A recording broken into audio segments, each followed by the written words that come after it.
Web Marketing That Works podcast, episode 48, with Jon Hollenberg, where we talk about his new book, Love at First Sight, How to Build the Website of Your Dreams.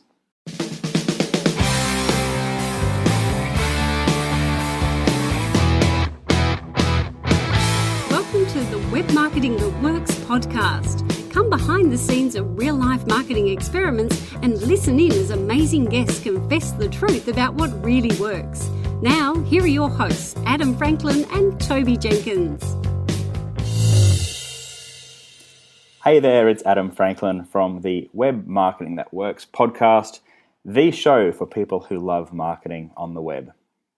So today we will take you behind the scenes of a business that is very similar or has had a very similar journey to Blue Wire's.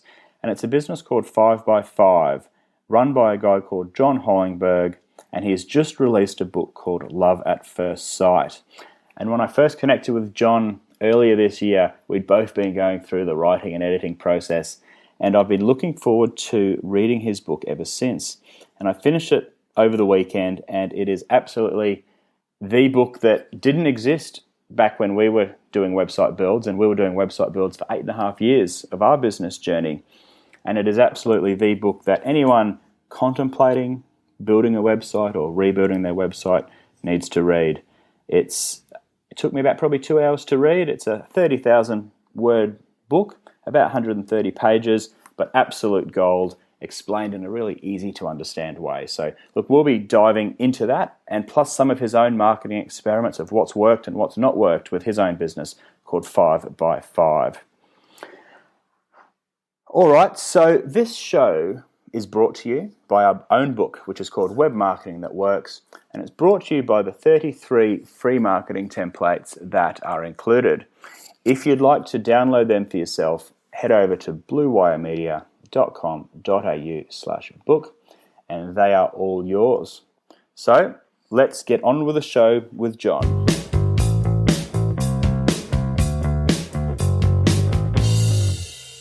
I'm very pleased to be joined by Jon Hollenberg. How are you, Jon? Hey, mate. Thanks for having me. It's an absolute pleasure. Now, listeners, Jon owns a successful Gold Coast web design business called 5x5, and he's actually shared a very similar journey to Toby and myself in that he's run a web design firm for at least 10 years now. Now, Jon's company, 5x5, build beautiful, high-converting websites that bring in more leads to business, which is such an important thing in my book. It's no good just having a pretty website. They do actually need to deliver business outcomes as well. But Jon actually started building websites in his board shorts over 17 years ago, and since then has delivered over 1,000 websites, including websites for iconic brands such as Qantas, Jeep, and the Currumbin Wildlife Sanctuary. I first got introduced to Jon earlier this year, actually, and we'll talk more about that in a second. And at the time, he was telling me that he was writing a book, which had been a long-time goal of his, and that's one of the things I want to cover today. The book is called Love at First Sight, How to Build the Website of Your Dreams. Now, Jon, congratulations on that achievement. Thank you. Now, can you tell us, before we dive into the book, do you want to give us a bit more of an overview? I've covered a little bit of your business, but give us a bit more of an overview of what 5x5 does and what gets you inspired and going every day. Yeah, sure. So, as you mentioned, Gold Coast-based business. Most of our work actually comes from Melbourne, Sydney, and Brisbane. Majority of the work that we're doing is WordPress design and development, so that central core, that hub of most sort of online marketing footprints. We've got a team of 10 staff, including myself, 2 graphic designers, project manager, 6 web developers, and we work across a pretty wide range of industries, from automotive, professional services, tourism. So that's us in a nutshell. Awesome. And one thing that I've particularly liked about your business and about your philosophy too has been that not only are you a web designer, there's lots of those, but you understand marketing and you understand SEO and you understand design and you understand conversions. And that's a really rare combination of skills, particularly to have within the one company. So I just want to congratulate you on that, because Thank you. when I get asked to because Blue Wire Media, as you may know as listeners, we used to do web design, but we no longer do that. And for the last 18 months, we've been referring clients to different web design firms. But of course, not many have this rare combination that Jon has. So it's very interesting that you have all of those, and it just shines through in the book that you really know what you're talking about. So Jon, could you tell us a little bit about your web marketing philosophy? Yeah, as you touched on, Adam, I guess we really try and focus on three areas, which are your design, your usability, and as you said, conversion. So obviously, that's the number one thing, that the outcome that you want from a website is to people to raise their hand, to pick up the phone, to send you an email, to make a purchase on a site. Otherwise, everything else is essentially pointless. So we've worked really hard to both differentiate our business through design, and obviously the projects that we're working on, because we're big believers that design is a really good differentiator. It allows businesses to really elevate themselves in the marketplace. And we passionately believe that a site should be a beautiful extension of your character and your brand.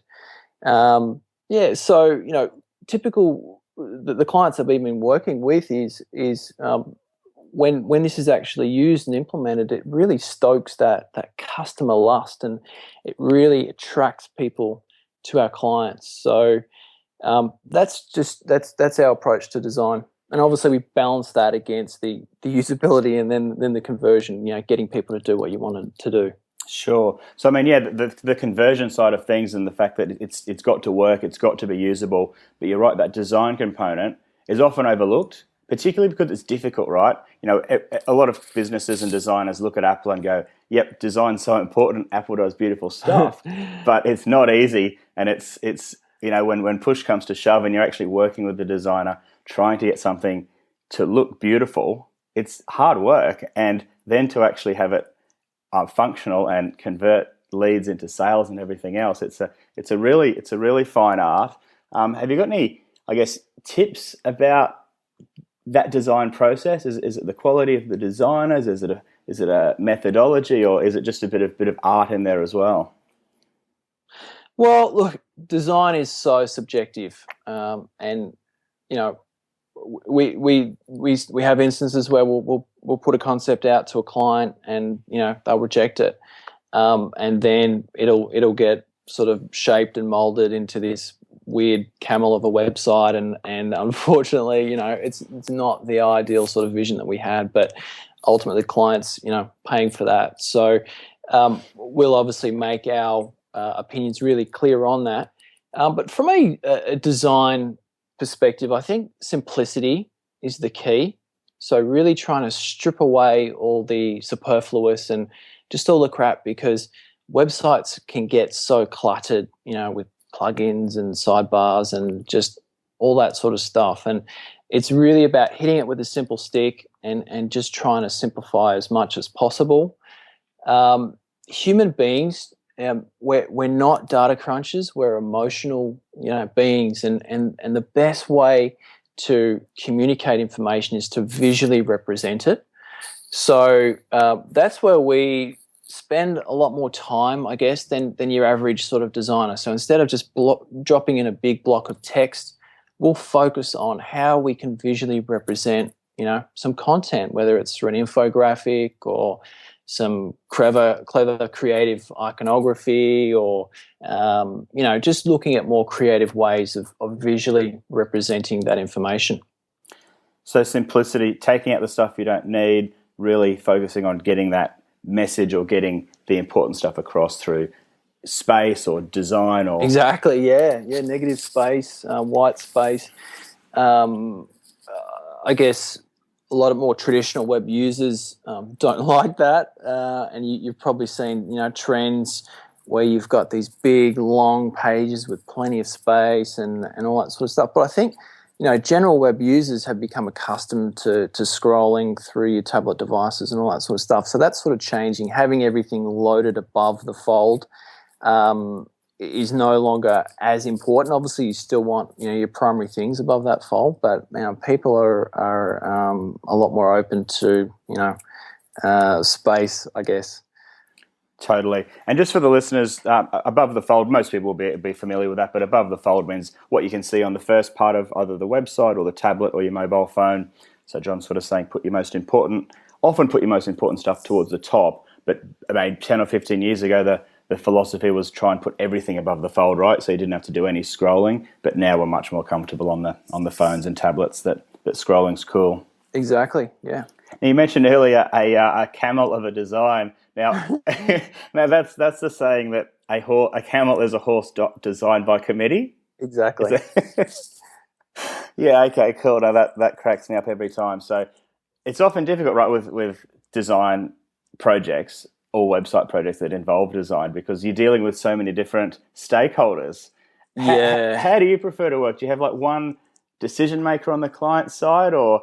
Exactly. Yeah. So look, with bigger companies, typically you'll have maybe like a sales team involved, coupled with a dedicated marketing manager or resource, and then maybe even senior management or something like that. The CEO or the owner of the business. So obviously, it's about trying to keep everyone happy, but at the same time, we push really hard to get one decision maker and one key point of contact.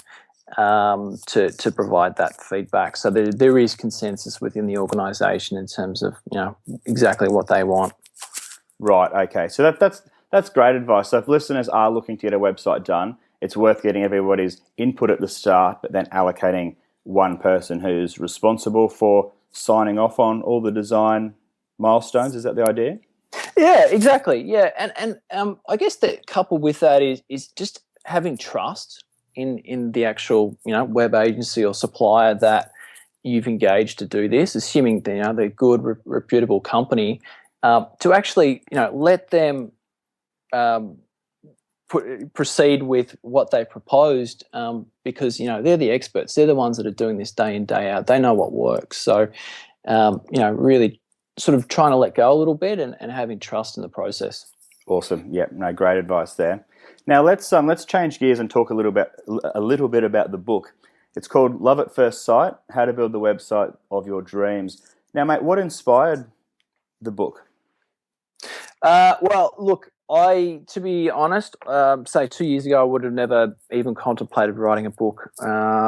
It had sort of been one of those, big, hairy, audacious goals on the bucket list, but it wasn't sort of a short-term thing that I'd focused on. And then I actually went to there's a course that runs nationally around Australia called Becoming a Key Person of Influence. They had a brand accelerator that was put on by Glenn Carlson, and I was just I guess taken with the whole concept. So they've got a key 5-step methodology, and one of those steps is publishing a book to really cement yourself as the authority in your industry.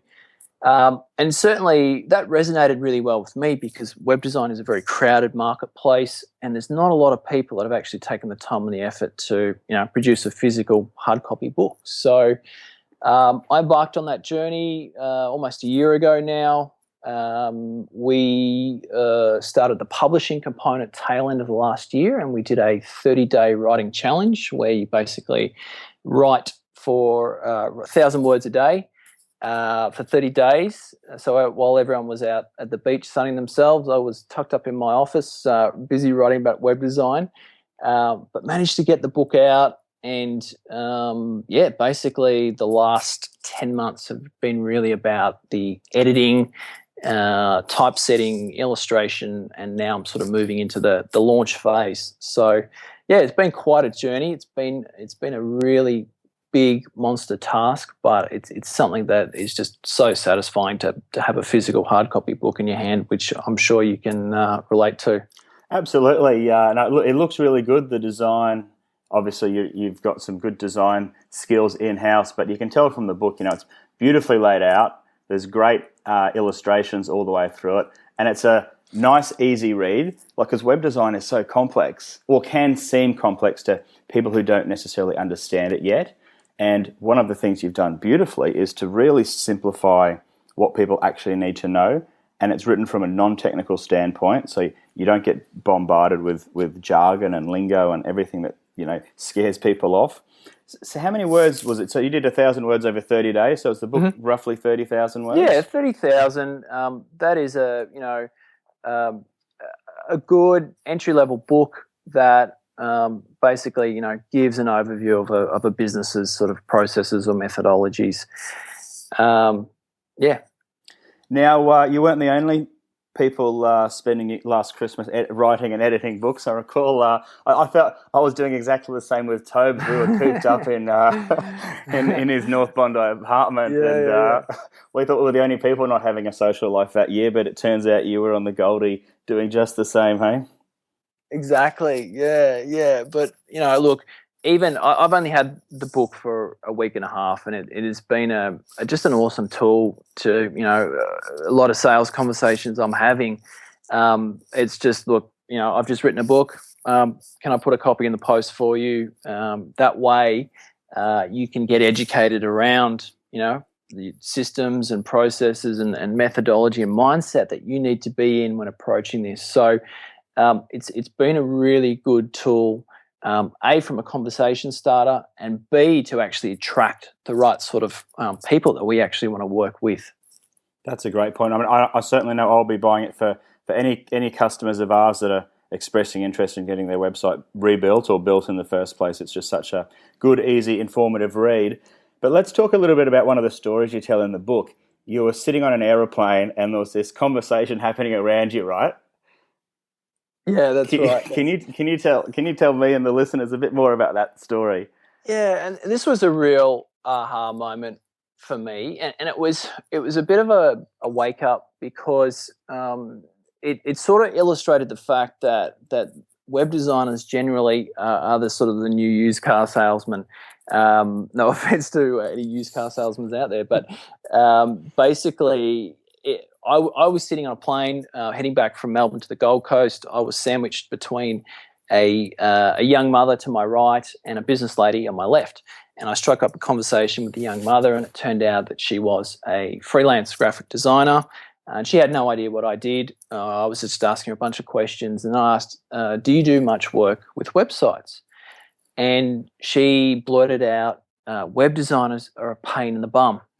And the next moment, the businesswoman on my left, she piped up and said, I've just had the worst experience with a web designer this week as well. So for the next 5 minutes, they were toing and froing, sharing their experiences of horrible communication, being let down, being locked into a proprietary content management system, all this stuff. And I was actually a little bit too scared to pipe up. They sort of they triggered, and I confessed to them. But it was really telling to hear that from I guess just an end user's perspective. And it's true, because there's been so many horror stories with web design projects because of those reasons that you mentioned, communication and budgets blowing out and deadlines not being met, that being involved in the web design industry often has really negative connotations. But by the same token, I guess it's a huge opportunity for people like you to be really standing out from the crowd with what you do, to actually meet deadlines, stick on budget, do work that actually, give advice that's actually what they need to be doing. Yeah. Because as you say, there's so much conflicting advice about, I just cannot advise clients to go onto onto proprietary content management systems. And I guess, can you just give us a quick little layman's explanation of the difference between a proprietary content management system and an open source content management system? Sure. So I cover this in the book, but basically there's really two parts. The part on the left is using what we call open source. So an example of that would be WordPress. So WordPress is the bit of software that's physically sitting behind your website. and it's all the code that basically makes it up. So that's free to use, free to customize. It can be packaged up. It can be moved around from hosting provider to hosting provider. So you're not locked in with any sort of one specific provider. For whatever reason you get the irrits with your current site designer, you can go find someone else. So you're not locked in. The road on the right is a proprietary content management system. So that may have exactly the same sort of features and functionality, and typically they bundle together everything, but you're really locked into that as a system. You can't pack your bags and leave. The only alternative is to essentially build a site from scratch. So does that sort of sum it up? Yeah, and I think often with the proprietary systems, correct me if I'm wrong, you very often have to pay a monthly fee just to be using that system, whereas WordPress isn't. You don't have to pay for WordPress. It's a free open source platform. Exactly. Yeah. The only thing you'd pay for is obviously your website hosting. So that's like your bit of real estate on the internet, that where all your physical files live, all your scripts and your images and the database and all that sort of stuff. And it allows everyone to be able to find your website online. Exactly. Yeah. And also, I guess the other thing with going down that right-hand path, the proprietary content management system path, which we both agree is quite bad, is that if that company goes out of business or they get acquired by somebody else or they just decide they're no longer going to support that system, then you're left, with no options. Well, the only option is to leave and start from scratch, and you've put all this money and time into building something that they're the only people with the keys to that system. You can't just pick that up and take it somewhere else because there's only one set of keys, and it's that company or that developer or group of developers. And then once they've run out of money, been bought, given up, any of the above, and it all happens far too frequently, then you're left high and dry. So I was really pleased that not only did you explain that so clearly that you're such an advocate of WordPress. And I think, what did you say, like over 20% of the websites these days are running on WordPress? Yeah, it varies from industry to industry, but it's around that 22%, and obviously growing. So, the content management system is always evolving. There's new features being added. It's becoming more and more user-friendly. So, and it can be shaped and molded. It can be used for shopping carts. It can be used for membership sites, forums, simple one-page lead gen sites, all this sort of stuff. So, it's wonderful. And it's not just small business either. Like, I'm pretty sure, maybe I read it somewhere else, but like the New York Times or something runs off WordPress, or I certainly know that the Mamma Mia website that has huge millions of visitors every month, I think it runs on WordPress. Like, it can be big websites too, hey? Exactly, yeah. I think there was, I cited an example of Time Magazine. Time Magazine, yeah. Yeah. So, and there's big companies using it. Now, in the book, you speak about this character called Steve, and originally when I read it, I thought, I recognize so many attributes and qualities of Steve. Now, Steve is your hypothetical character that you take us on this journey with him throughout the book, and you talk about this typical, I guess, it's pretty much a client journey of the problems they have at the start, and then how, through the advice in the book, they can turn their situation around. Can you tell us a bit more about Steve and some of the challenges that he's facing and what he does and all of that, but also some of the mistakes he's made as well? Yeah, sure. So, as you said, he's a fictional character. He runs a drafting business. So we built a bunch of sites for draftsmen and architects and all that sort of stuff. So someone who does, technical drawings for constructions and building and all that sort of stuff. And what I really wanted to do, I wanted to use case studies, but it was a little bit problematic. So I sort of channeled all my clients' experiences into Steve. And every day I get a new horror story of someone calling up saying they've been let down or whatever. So I sort of used him to illustrate the whole process and methodology from his problems through to formulating a web strategy, how to partner with a great web designer, all the questions that you should be asking, how to brief a website designer, and then the tools that Steve should be using. So we spoke about WordPress. Steve, then he's a motorbike fanatic, and he loves the cafe racer style motorbikes. So I sort of drew similarities between design, as I said before, approaching things from a very simplistic standpoint, which that cafe racer style motorbike sort of approaches. And then Steve moves into the content building phase. So looking at ways that Steve can and really educate his prospective customers around his industry, building design, drafting challenges, all that sort of stuff. So there's a ton of examples there. And then we move into optimization and sharing that content. So how Steve can really get the word out through social media and email marketing. And then a technical checklist, making sure that he's done everything that he should do to give his site the best possible chance.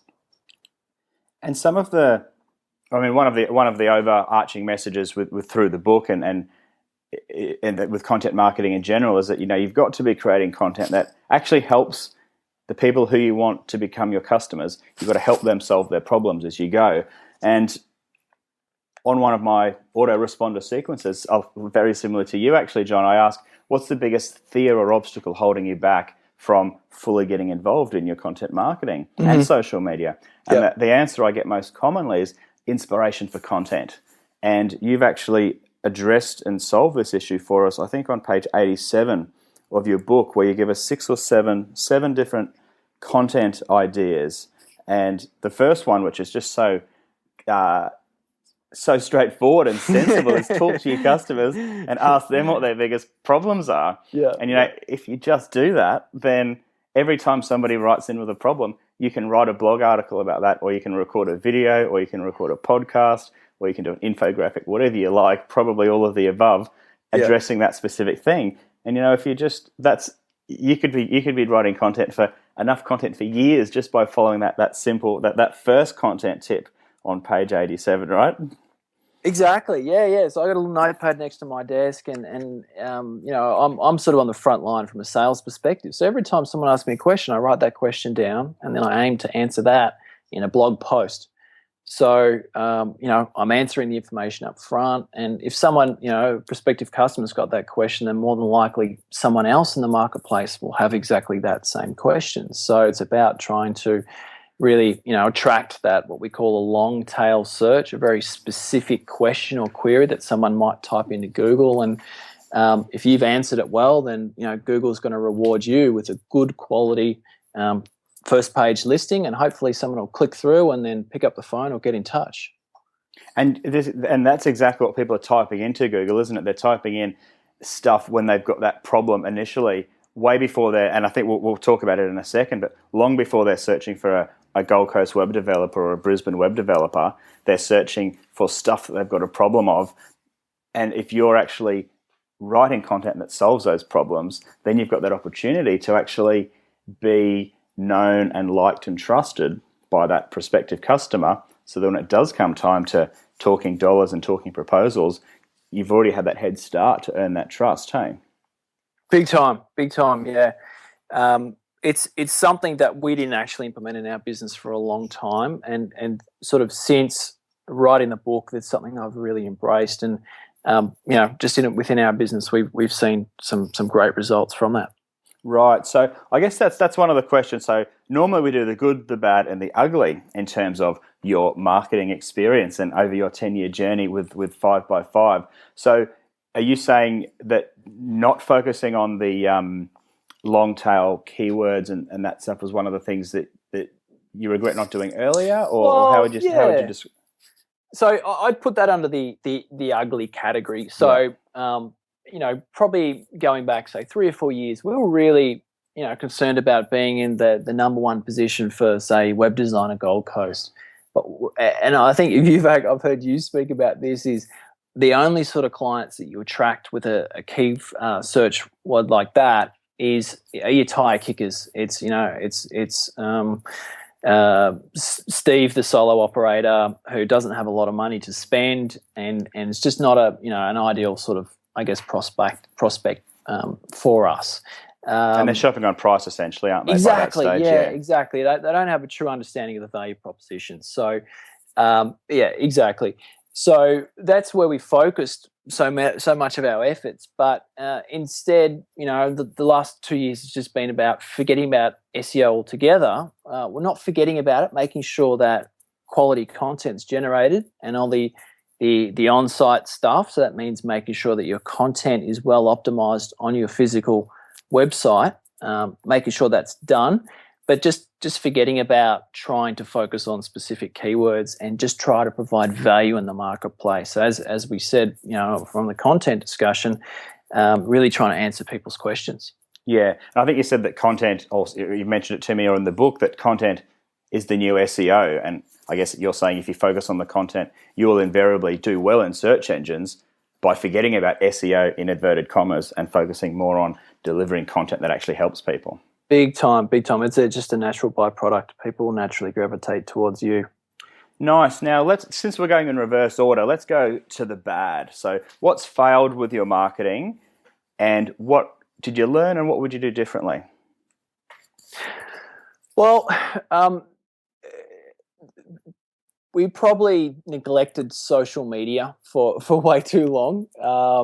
And it was something that I just never really had time to understand, because we're so busy building sites for our clients that I never really invested the time and the effort to get up to speed with that.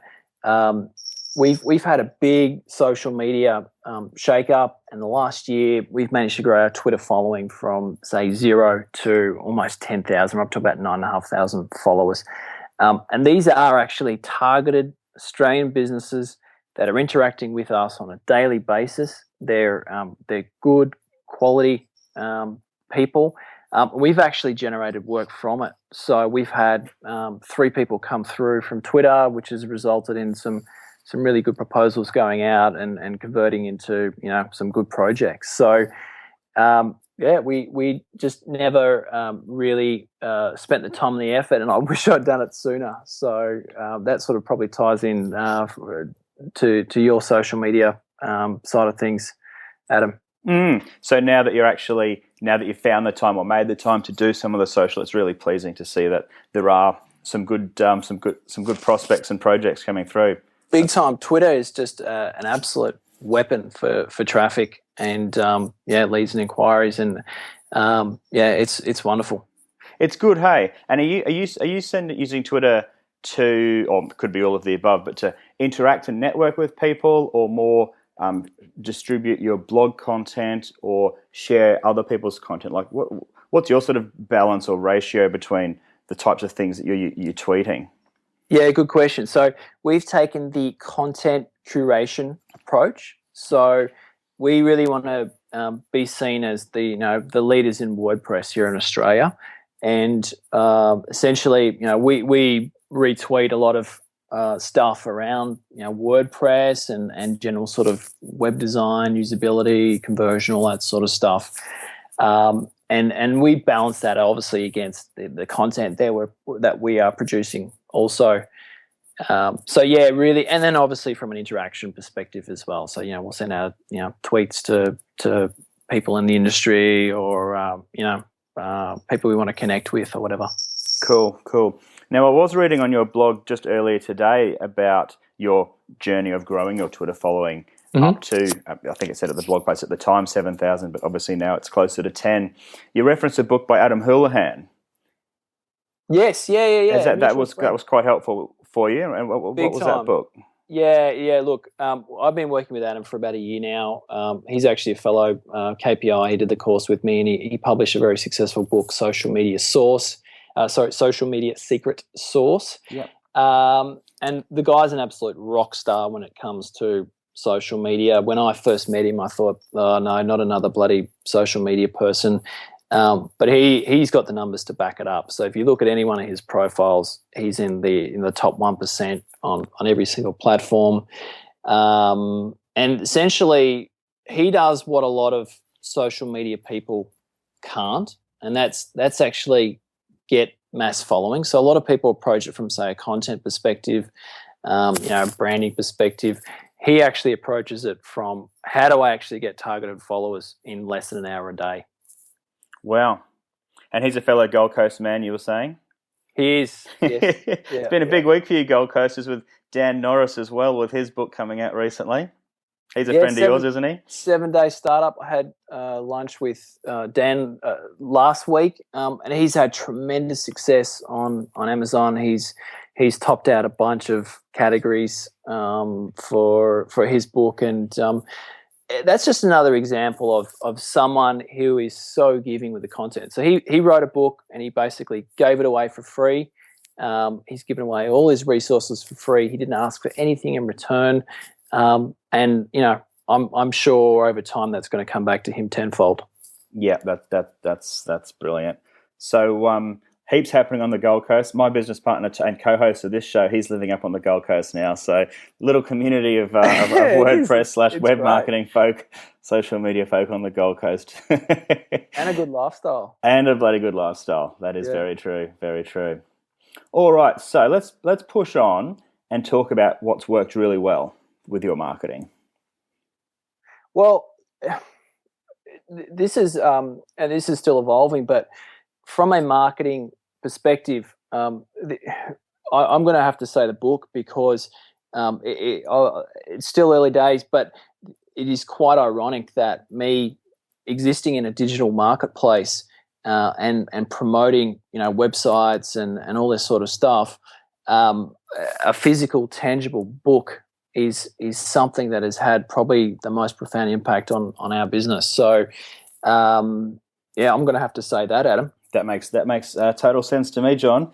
So, just finishing up on the book, we'll talk about it before the show's over, just at the very end. But it's available as a free audio book at the moment on your website.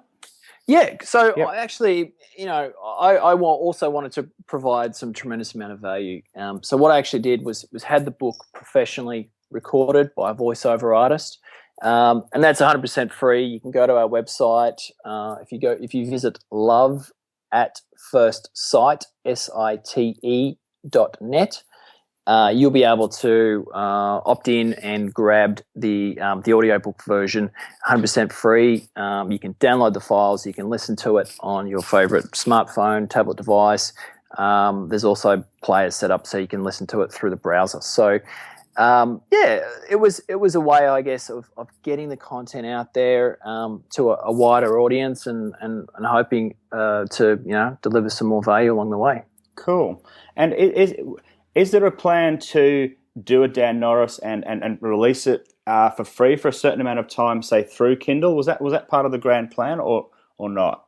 Exactly. So that's actually scheduled for next week. That will kick off. Let me just bring up my calendar. That will kick off on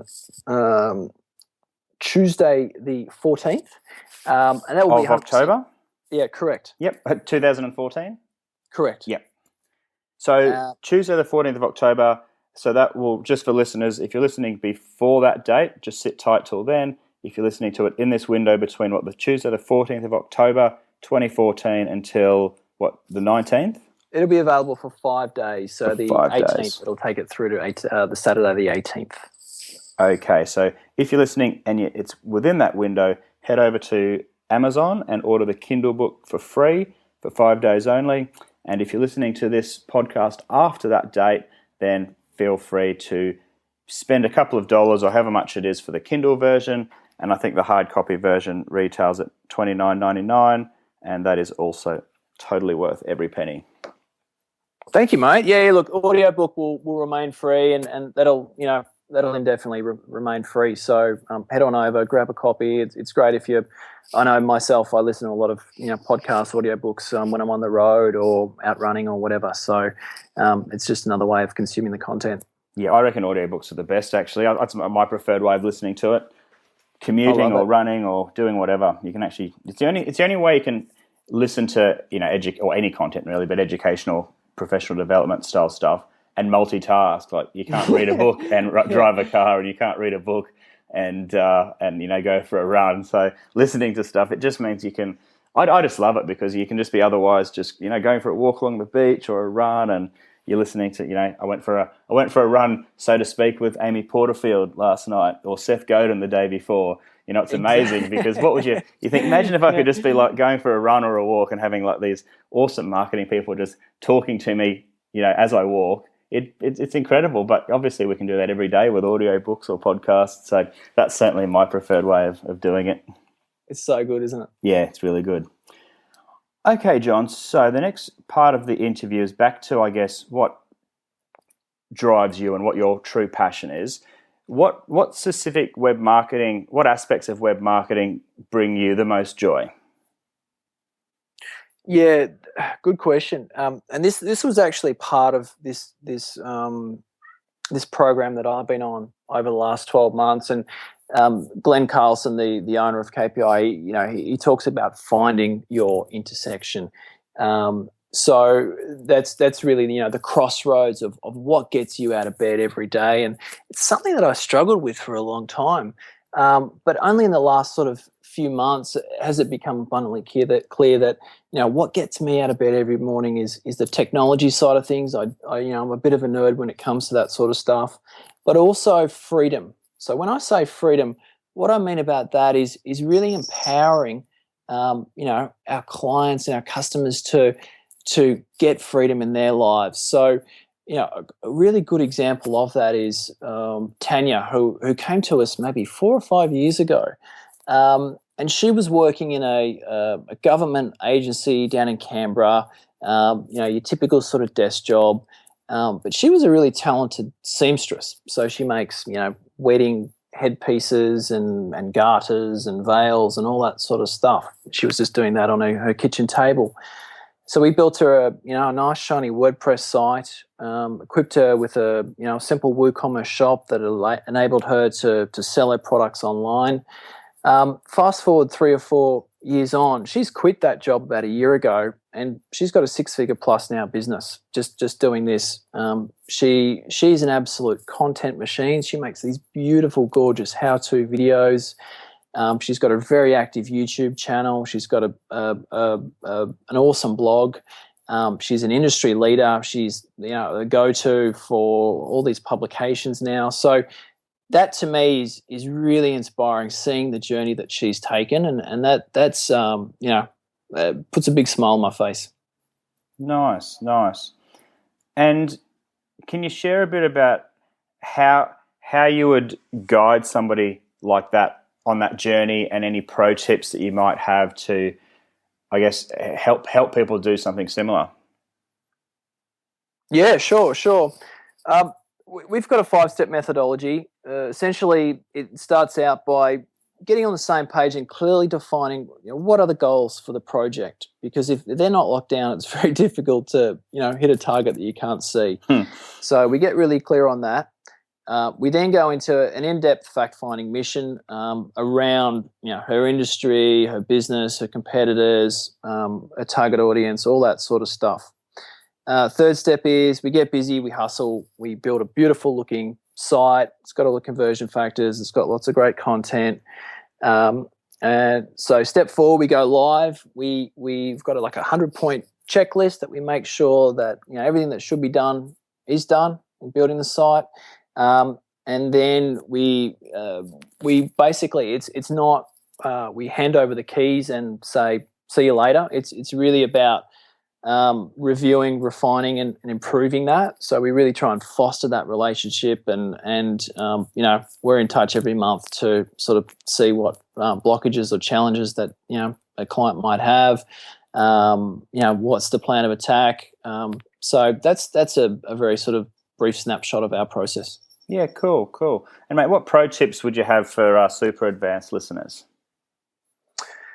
Pro tip, look, I think you speak pretty extensively about this, Adam. It's really about giving away something of high value. So in my instance, I spent a lot of time and money to actually get the audiobook recorded. So it's completely free of charge. You have an email opt-in, And then what you do is you would get someone into some sort of what we call like a sequence. So you'd use a tool like Infusionsoft or even a MailChimp or something will do that.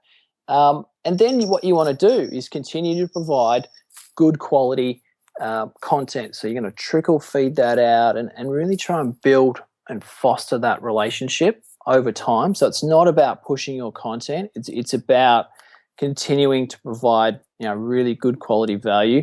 And then, as you said, throw in a little question every now and then to say, what are the challenges? What are the blockages? What's frustrating you at the moment with social media, with website design, whatever.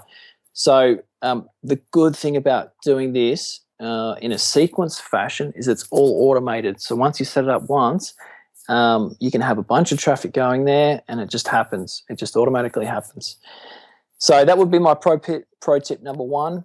Pro tip number 2 would be to invest in some decent website hosting. So we see this all the time. Someone will go to, say, a low-cost provider like your Crazy Domains or whatever, and they will get the cheapest hosting package they can get for a couple of bucks a month. But unfortunately, with hosting, you really do get what you pay for. We actively promote a service called WP Engine. I'm not sure. Are you familiar with that, Adam? I've heard of it, but I don't actually use it yet myself, but I think maybe I should. It is just the bee's knees. So what they call it is it's like a fully managed WordPress hosting solution. So say, because WordPress is open source, it's always evolving, so they're bringing out new features and functionality. It's important to keep it up to date and secure. So as part of their hosting service, when a new update comes out, literally within, say, 5 minutes of the update being released to the market, your site will be automatically updated with the new core files and the security patches, all that sort of stuff. It's cloud-based. They do proactive security monitoring. You get daily backups. So say you're in there, they've got a really cool admin interface, and say you make a boo-boo on your site, basically, you can revert back to yesterday's backup and in one click of a button. And so did you say they update the version of WordPress every time there's a new update? Exactly. Whoa. Yeah. So big updates, I think they wait maybe a week or so. But for the smaller patch updates in between the major releases, they will they run a big script on their servers and it just automatically happens. So it's perfect for the small business owner that doesn't actually want the hassle of upgrading their site and upgrading things and plugins break or whatever. Yeah, I don't think anyone derives joy from those sorts of things. No, I think they might just have one more customer on their hands. So what sort of what sort of dollars are we looking at for WP Engine? Entry level, I think, is around $29 US, and that's a sufficient. month or a year or a week. No, sorry, that's per month. Yep. Yeah. So that's sufficient to drive, even a fairly sort of traffic heavy site. And it does everything you need it to do. Nice. That's a really good tip. Really good tip. Okay, so to round out the podcast, I'm very keen to learn who you've learnt from over the years. Good question, buddy. To be honest, I've actually been on your list for years and years. I became aware of you guys just through all the good quality stuff that you're putting out, and was really pleased when you started a podcast. So full credit to you for seeing you grow and evolve, and you're a big inspiration when you published a book as well. Oh, thanks. And lots of good actionable stuff as well. So even your little you mentioned a bunch of plugins for opt-in that we've had some good success with. So it's just another example of the good stuff that you're putting out. From a general perspective, I've got a bit of a man crush on Timothy Ferriss. He's just unbelievable and just super awesome podcast. Anyone who hasn't listened to that, he's actually a really good interviewer, and just has an incredible knack of asking great questions and really cutting to the point and the success of how people have achieved success, just 80-20ing really everything. So that's an awesome podcast. James Schramko, he's been a big inspiration and mentor over the years. He's got a really great training program. If you go to superfastbusiness.com, he has got some free training. It's called Own the Race Course, which ties in very nicely to that general sort of content discussion that we were having. Have you heard of him, Adam? Yeah, I'm familiar with James Schramko's work. I haven't interviewed him yet, but I have him on my hit list to approach one day. I know he's a Sydney sider as well, so I've listened to a lot of his work, and also a big fan of Tim Ferriss. His podcast is great. I was listening to him chat to Ramit Sethi. I think it was a 2x1 hour extravaganza, and learned so much from it. But so much gold. Yeah, you just need that notepad just to be jotting things down. Yep, totally. Yeah, and look, another good friend and mentor, Tim Reed. He's been you've had him on the show a bunch of times. He's just been an absolute inspiration, and same deal. He goes out of his way to extract the gold nuggets and really condense that down and do all the hard work so that people can go out there and implement that into their business. So yeah, I'd highly recommend the Small Business Big Marketing podcast. Yeah. Awesome. And then any other closing thoughts or final pieces of advice or anything that you want to get off your chest that you haven't yet? I think, look, generally people get so bamboozled with websites and online strategy and all that sort of stuff. But to be completely honest, it's not actually that complex. It's really about getting your home base right. So your home base is the central hub, your WordPress site. Spend some money on getting a decent design, make it look nice. Like, as I said, pay for some decent hosting. You will not regret that at all. And then just chip away. So, set your goal of writing a blog post every week. And before you know it, you've got 52 new pages on your site talking about all this great quality stuff, around your products and services and all that sort of stuff. And you'll find these little incremental gains are just going to be, when they're done consistently, they will snowball. So that would be, my advice.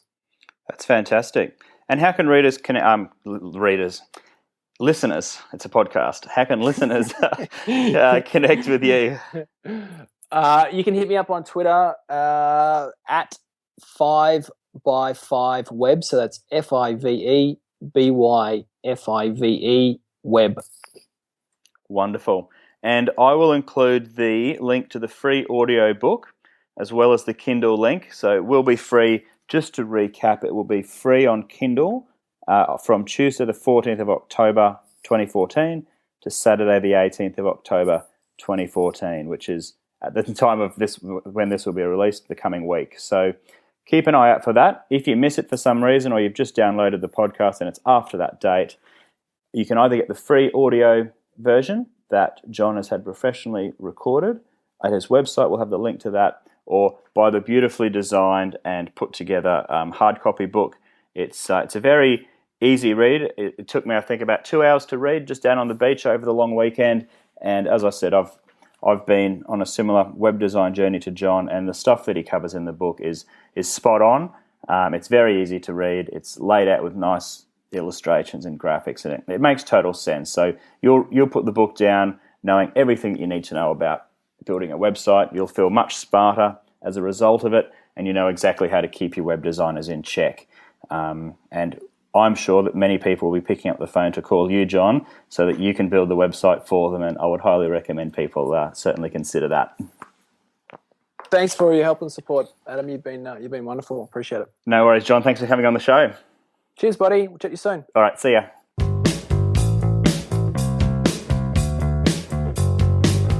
Wow, what a chat. There was heaps that I personally took away there, and even though I've been on a similar journey, I guess, to Jon, he's got such a great way of explaining things that can often be so complicated and confusing, And exactly the same is true of his book. As I said, it's very easy to read, very valuable. But look, the three take-home messages for me from that chat were, firstly, get your website done. It's your home base. It's got to happen. And when you do it, get it done on an open source system, which means that you are free to use it, take it wherever you like, and you're not stuck with the cost of having to pay another company a fee each and every month, and then be at the mercy of whether or not they go out of business or decide to discontinue the system. So go with an open source platform, and what Jon recommends and what I also recommend is WordPress. Over 20% of the world's websites are built on WordPress, so you cannot go wrong with WordPress. Secondly, once you've got your website, start publishing content, and don't get overwhelmed by it, because as he said, if you just write one article a week, it might just be 500 words. By the end of next year, you'll have another 52 articles. And if you simply focus on solving people's problems and publishing content that helps people, then you don't need to worry about the intricacies of SEO or anything like that, because your content will be getting picked up anyway by Google, and your customers will be Googling it and searching for it on social media, and they'll find you because you're releasing stuff that's actually of value to people. So simply create content, but don't get overwhelmed. Just get started with an article a week, and you'll have a massive asset by the end of at least 12 months when you've got 52 articles. Now, the third thing that I got out of it was very specific, and it's something that I will most likely be implementing myself, and that is to get good quality hosting with WP Engine. Now, I've had no problems with my hosting for many, many years, but just what Jon was telling us about WP Engine, the fact that they automatically update your WordPress site whenever there's a new update, and they do backups and everything else, like that is just absolutely phenomenal. And for $29 a month as the entry-level package, I think WP Engine will have at least one more customer as a result of this podcast, and I'm sure many listeners like yourself may well follow suit as well. So again, thanks to Jon for sharing all that with us. Check out his book. And just to finish up, this show is brought to you by our own book called Web Marketing That Works, and specifically the 33 free marketing templates that are included inside it. If you want to get your hands on those templates, they're free, they're yours. Head over to bluewiremedia.com.au/book. And the intent with these interviews and these podcasts is to deliver actionable advice. So your feedback and questions are always welcome, and you can let me know directly. I'm at adam.franklin@bluewiremedia.com.au, or tweet me at Franklin_Adam. Now, if you enjoyed the show, and I hope you did, I would love it if you could leave us an honest review on iTunes, and we will give a shout out to the 5-star reviewers on the next show. Thank you, and see you next time.